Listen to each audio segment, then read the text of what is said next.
एक बच्चे का मैसेज आया मेरे पास, सर आप असाइनमेंट में और क्लास में इतने टफ टफ क्वेश्चन करा रहे हो, जेई मेन जेई एडवांस के सवाल करा रहे हो, और एजुकेशन मिनिस्टर साहब ने बोला है कि पेपर इस बार का इजी आएगा, 12th के स्तर पे आएगा, क्योंकि पिछले साल का पेपर हमसे बहुत टफ बन गया था और हमारी कमिटी बनी है और कमिटी की ये फाइंडिंग है।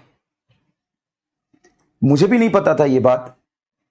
मैंने बोला तुमसे किसने बोला भाई? तो बोला सर एजुकेशन मिनिस्टर साहब ने बोला, आप देखिए वीडियो, कई लोगों ने यूट्यूब पे वीडियो भी बनाए हैं। फिर मैं देखा उसको तो कुछ ऐसा स्टेटमेंट आया कि पिछले 3-4 सालों से जो पेपर का पैटर्न था उसको अचानक से हमने चेंज कर दिया 2025 में। तो 4-5 साल के पेपर का पूरा एनालिसिस किया जाएगा और एनालिसिस के बाद पेपर को बैलेंस किया जाएगा और जो 12th के स्तर पे उस पेपर को लाया जाएगा। देख भाई ऐसा है, तो रेदर देन कि ये सब सारी बातें सुनी जाए, उससे ज्यादा बेहतर है कि आप तैयारी करिए। आप अपना एक गोल बनाइए, सुनिए ध्यान से, आप अपना एक गोल बनाइए और सीक्वेंस में तैयारी करिए। सीक्वेंस में तैयारी करिए, बेसिक से पढ़िए, बेसिक चीजों को समझिए, कंसेप्ट को समझिए, फॉर्मूला करिए और नीट 2022-23-24 का जैसा पेपर आया था वैसा भी तैयारी करिए और 2016 और 2025 जैसे अनएक्सपेक्टेड पेपर के हिसाब से भी अपने आप को ढालिए। थोड़ी सी मुश्किल चीजों की भी तैयारी करिए, बेसिक चीज भी अच्छे से प्रैक्टिस करिए, है ना, कोई चीज छूटनी नहीं चाहिए, इस तरीके से तैयारी करिए। आपको क्या लगता है कि अगर पेपर इजी आएगा तो सिलेक्शन किसका होगा? जो बहुत मेहनत किया है। पेपर टफ आएगा तो सिलेक्शन किसका होगा? जो बहुत मेहनत किया है। तो उनका कोई भरोसा नहीं है। 2016 में पेपर टफ था, 2017 में इजी आया था।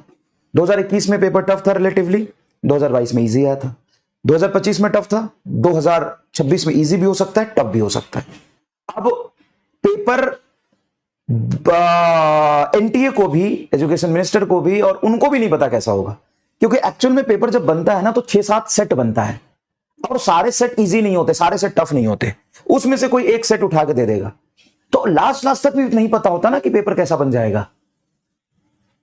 तो आपको हर तरह के पेपर के लिए तैयार रहना है, हर तरह के क्वेश्चंस करने हैं और बैलेंस तैयारी करनी है। आपको बहुत बैलेंस तैयारी करनी होगी। फिजिक्स है, केमिस्ट्री है, बॉटनी है, जूलॉजी है, इस तरीके से आपको सबको एक टारगेट लेके, फिक्स टारगेट लेके चलना होगा कि मुझे इतना चाहिए, अब इतना चाहिए तो इसके लिए इतना करना होगा। अब कई बच्चों का टारगेट है मुझे फिजिक्स में 120 चाहिए सर, अगर बहुत टफ पेपर आ गया तो मुझे 100 नंबर चाहिए सर।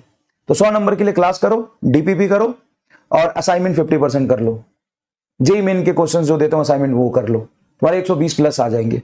लेकिन तुमको चाहिए कि नहीं सर हमको तो चाहे पेपर कैसा भी हो जाए, हमको तो 160 170 चाहिए, चाहे पेपर 2016 या 2025 जैसा आ जाए। तो आपको सारे असाइनमेंट करने पड़ेंगे जो मैं दे रहा हूं। आपको लगता है नहीं मुझे तो 80 से 100 नंबर चाहिए सर, मैं उधर केमिस्ट्री में ले आऊंगा 160 और बायोलॉजी में ले आऊंगा 350 ले आऊंगा, 160 ले आऊंगा। तो अगर तुम्हें लगता है कि तू 350 और 160 ले आएगा तो 0 6 5 11 यहां से ले 1 3 1 4 1 5 510 80 नंबर मुझे दिलवा दो सर, तो सिर्फ क्लास और डीपीपी कर ले हो जाएगा। तो अपना गोल बना और उस गोल के अकॉर्डिंग चल। तो ये नहीं सर हमें फिजिक्स में 160 प्लस नंबर तो चाहिए, चाहे पेपर कैसा आ जाए।